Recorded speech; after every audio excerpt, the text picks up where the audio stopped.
Masih seputar polemik hasil Pilpres 2024.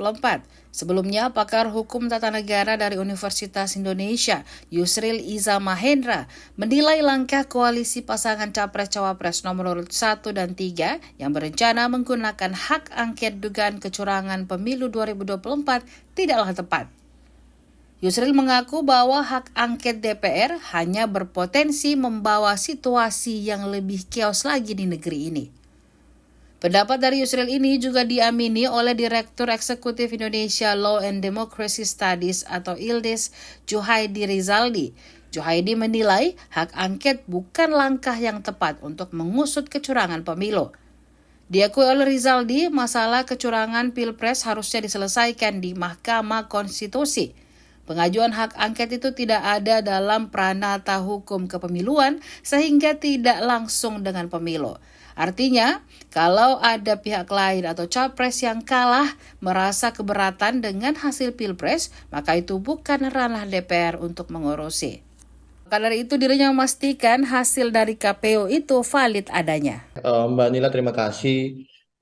Sebenarnya hak angket ini kan adalah hak DPR ya untuk bisa melakukan kegiatan-kegiatan penyelidikan dalam tanda kutip atau terkait dengan kebijakan-kebijakan pemerintah. Nah, hak angket ini atau beberapa hak yang ada melekat di kelembagaan DPR itu subjek daripada hak angket ini adalah pemerintah. Pemerintah dalam hal ini adalah pemerintah dalam ruang lingkup eksekutif. Jadi presiden dan lembaga-lembaga di bawah kepresidenan.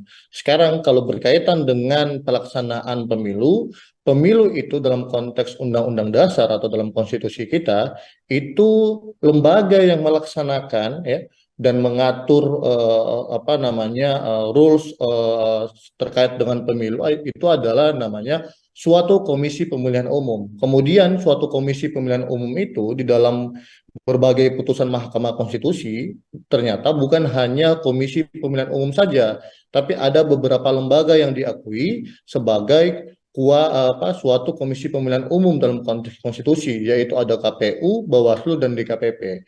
Sehingga ketiga lembaga ini di dalam Undang-Undang nomor 7 tahun 2017 tentang pemilu itu disebut ketiga lembaga ini adalah penyelenggara pemilu.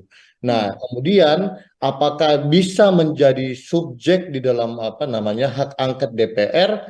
Nah, itu bisa muncul perdebatan. Karena suatu komisi pemilihan umum ini yang melekat di ketiga lembaga negara yang sudah saya sebutkan tadi, dia sebenarnya tidak masuk di dalam rumpun eksekutif.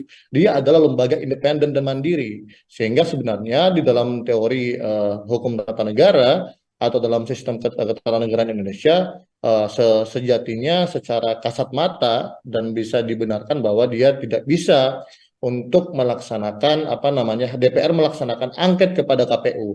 Tapi kalau dalam konteks sekarang ini yang yang lagi dipersoalkan oleh publik ataupun oleh pasangan yang lain terkait dengan adanya program-program ya dari pemerintah seperti bansos dan lain sebagainya, justru itu yang disebut dengan kecurangan pemilu. Nah, makanya sedangkan proses daripada pengusulan hak angket itu harus disertai ada syarat minimal 25 anggota atau harus lebih daripada satu fraksi ya. Kemudian itu harus menyertai dokumen-dokumen hak angket terkait. Nah, sekarang apa sebenarnya yang akan menjadi objek hak angket terkait dengan kecurangan pemilu dan juga siapa subjeknya, sehingga harus jelas. Kalau yang simpang siur di tengah-tengah masyarakat itu adalah bansos dan beberapa program-program yang dilakukan. Tapi dalam konteks hal ini sekali lagi, apapun langkah DPR, benar kata Bawaslu tadi atau hari ini itu tidak ada dalam mekanisme pemilu satu. Kemudian tidak akan pernah mengurangi esensi terkait dengan pelaksanaan pemilu yang sudah berlangsung hingga saat ini. Dan ini sudah di ujung, saat ini sudah rekapitulasi di tingkat kecamatan, bahkan akan hingga tanggal 20 Maret nanti akan diumumkan secara nasional. Gitu Mbak, pengantar dari Download Tribun X sekarang, menghadirkan lokal menjadi Indonesia.